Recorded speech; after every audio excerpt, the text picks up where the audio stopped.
Welcome back to SnowRunner, y'all, and in this video, we are taking a look at the brand new BURLAK 6x6. Now, a couple of disclaimers right off the bat. This footage is being recorded on the public test server, and elements of this vehicle or gameplay may be subject to change in the final release version. We do not yet have a release date for the Season 11 DLC, but as soon as we do, y'all will be the first to know, and in order to be the first to know, make sure you hit that subscribe button and turn those notifications on. So without any further ado, let's dive right in to the new BURLAK 6x6. This is the interior. It's actually really well detailed, and there's a lot of space in here. There's also a hatch up top, and I'll go ahead and fire it up so y'all can hear what it sounds like.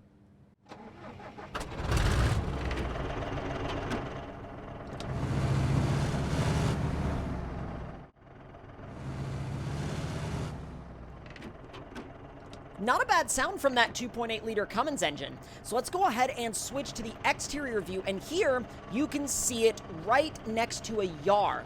Now, I know a lot of people have been really curious to know how the BURLAK is going to perform in comparison to the Yar, and I can tell you right off the bat, it is a lot bigger. I mean, look at that size comparison. The tires on the BURLAK are over the hood, or at least over the end of the hood of the Yar. So, massive difference in terms of size. For a Scout, which this thing is currently categorized as, it is absolutely enormous. Although, that massive rear overhang is interesting. So let's go ahead and take it into the garage. We'll do a little bit of customization to it, or see what we can do at this present moment in time, and then we'll take it for a drive. So, customization-wise, we get one engine at the moment, the TAG 404, and that gives us a B+ power-to-weight rating.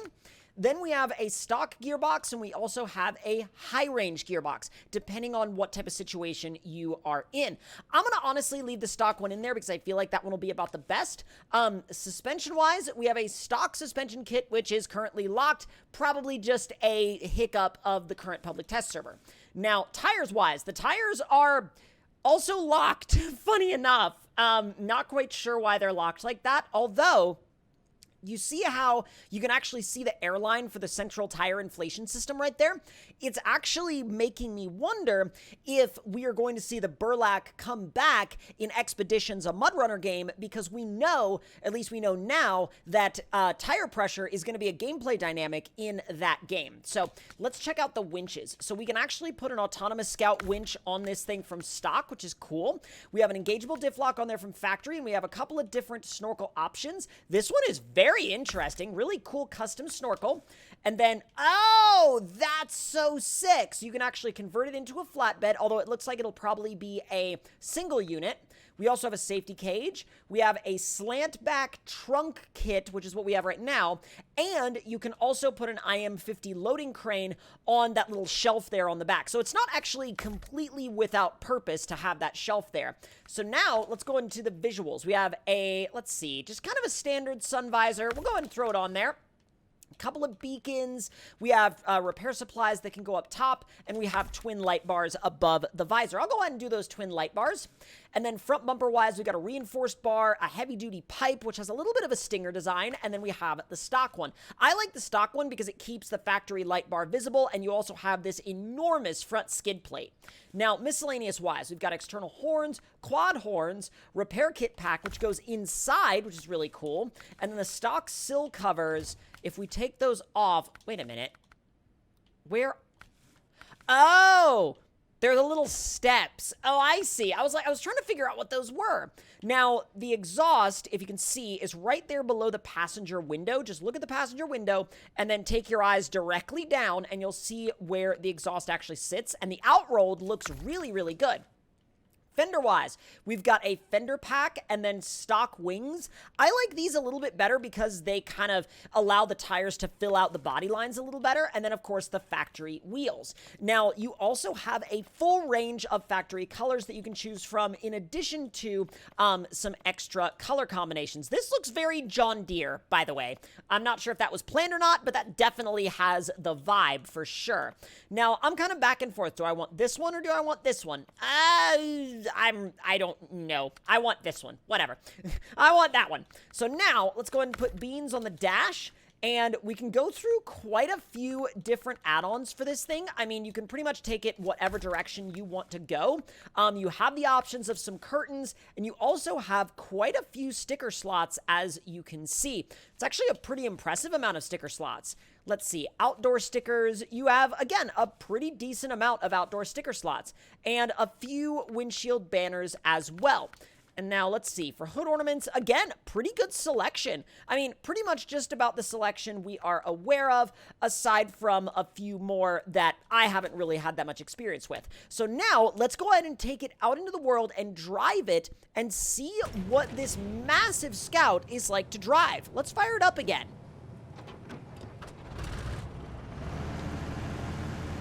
It's got a very industrial sound, a very tractor-like sound, which I'm sure was intentional. Now, let's see. Do we have any kind of... No rear steering. Okay. Do we have a good amount of angle in the front? Seems okay, although the steering speed is actually pretty quick, like impressively quick.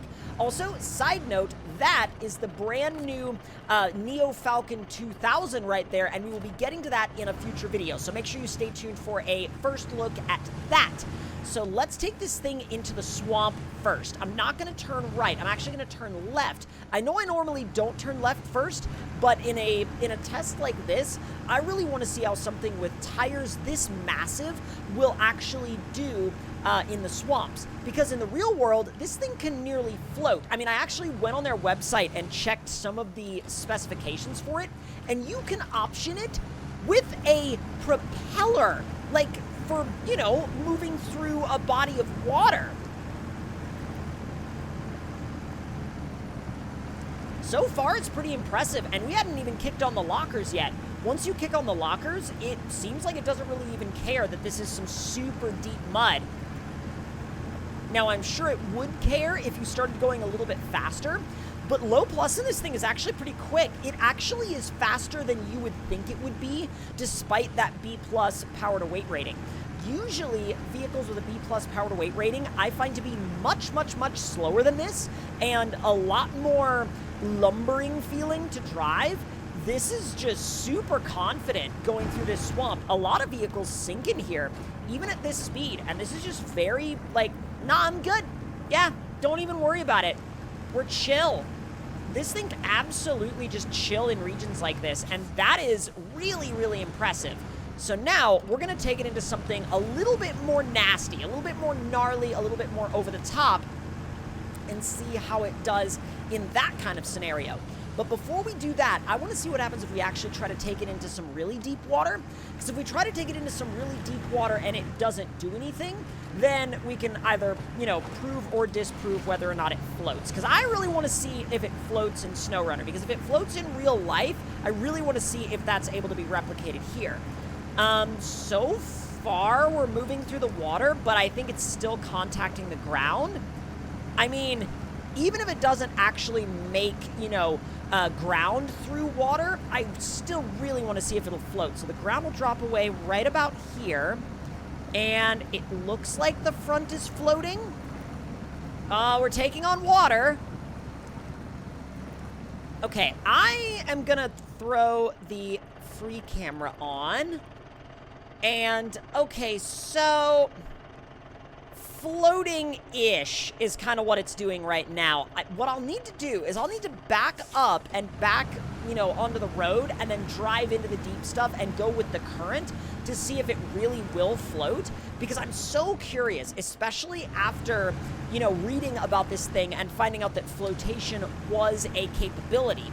So let me go around this big rock. Well, actually, no, this is a really good spot to do this. So let's dive in right about here. Oh my God. Now, wait a minute. Oh, we're still touching the ground. Although it is trying to roll over. Oh, no, no, no, no, no, no, no, no, no, no. Oh, that's not what I wanted to do. We're going over. Oh, maybe we're not. Holy smokes, I don't know how we stayed, like, upright there, but that's incredible. Okay, now we really just need to find deeper water. because that's the only thing standing between us and discovering whether or not this thing actually floats. Because I'm trying here. I'm trying to submerge it, but the tires are too dang tall. So all it does is just reach down to the bottom of the water and go, yeah, I'm good. I'm fine. Oh, no. Oh, no. It's a big brick, and it's being pushed. No! I'm sad. I'm sad. Over it goes. Oh, okay. All right. Well, I guess we'll leave you there and we'll get another one. That's the beauty of the dev tools. When you're trying out a vehicle like this, if we have to leave that one there and get another one, it's not really the end of the world, you know? At least not really. So where is it, by the way? I lost it. There it is. Burlak 6x6. Off we go. Thank you. We don't have a crane on this one, but don't worry about it. We didn't really change anything, so it's gonna drive exactly the same way the other one drove. Now there is this lake up here, and this is a really good way for us to discover whether or not it actually floats. Like, once and for all, truly discover, do you float or is that not a thing? In we go. Now, granted, I know that we don't have the snorkels on it, but... well, that went well. Yeah, that went real well. And the current is turning us over again. Oh my god! Okay, well, you're gonna also stay there. Yeah, you're gonna also stay there. Enjoy yourself. I still want to see if this thing will climb the hill over here. There's few things that, you know, I feel like this thing can't do, but I want to take it around to a couple of different areas. One, this hill, and two, I really want to see if it'll do the bridge jump. The bridge jump is such a question in my brain about this thing. That's high range, by the way. No lockers. High range and no lockers going up a hill that steep? What? Oh, you are almost there. And then gravity said no. Oh, come on. Come on. Come on, come on, come on, come on, come on. You are so close. All right, locker time. Yeah, wow. Look at the amount of traction it picked up when we turned the lockers on. That is so impressive. Like, even the fact that it got right up there to, like, the actual apex of the climb, like, without turning the lockers on, genuinely impressive. All right, I'm actually blown away by this thing. I know it's very, like, roly-poly and, you know, topple over heavy, but either way, it is super impressive. I would not want to do the job of those tie rods. Turning a tire this huge and just with this much mass, yeah, I wouldn't want that to be my job. I do not envy those tie rods at all. Those tie rods are, they are having a time, that's for sure. Now, it just pretty much cruises through anything like this. You know what? I'm not even gonna bother myself with that. Like the shallower mud, I'm gonna go into the deeper stuff, like the properly gnarly stuff. And let's see if we can walk our way through that. Yep, it's just like, oh, okay. Like, did you really think that was gonna phase me? And I'm like, well, I kind of did. And it was like, well, too bad, it's not going to. What about the really deep stuff? This stuff is kind of like one of the areas where you really will catch a vehicle out, but I mean, we're making progress. It's slow progress, but it's not like we're not making it, that's for sure. It's definitely a vehicle you have to be willing to kind of chill in. It's like, you will make it. You're gonna be taking your time, but you absolutely will make it. Like, not making it through the mud is not an option for this thing. It will look at it, it will just devour it, and it'll be like, yeah, cool, we did that, don't worry about it. And now we're just about to make our way on back out again. I'm really impressed with this.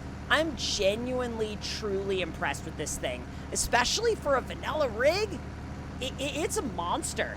It's an absolute monster machine. Okay, so let me throw the lockers back on, and now we get to do something properly fun. High range transmission. Make sure we hit the start button and refresh it. And now we get an extra 6th gear. And we also presumably get a much faster high range. Well, Maybe not much faster, but a decent amount faster. Oh yeah, automatic mode is definitely where you're gonna find your speed, not high range. High range is actually pretty slow. High range in this thing is about the equivalent of low plus in a lot of other trucks, which is really ironic because this is a faster low plus than a lot of other trucks. Although I will say, as a little bit of a disclaimer, the gearing might not be final. Don't you even dare. Don't you even... Oh, my God. Okay, well, you know what? Forget about that then. Yep, forget that. We're flying over to the bridge jump. We're not even going to mess with that. Yeah, I'm good. I'm good. Wow, it didn't even want to show me the thing. Okay. Yeah, I'm like, I'm good. I don't even want to, like, mess with that right now. Refresh the transmission, and off we go. Okay, I need to be able to look ahead and neutral, pick up a little bit more speed. Come on, gaining. Let's see how it handles the bridge jump and go. Oh my God. I mean, apart from a slightly harsh landing, it picked up no damage. None. No damage whatsoever. That's probably because the tires make up 3/4 of the freaking suspension. But if y'all enjoyed this first look at the BURLAK 6x6 in SnowRunner, let me know your thoughts and opinions in the comments below. Hit that like button if you enjoyed, subscribe if you're new, and I will see y'all next time.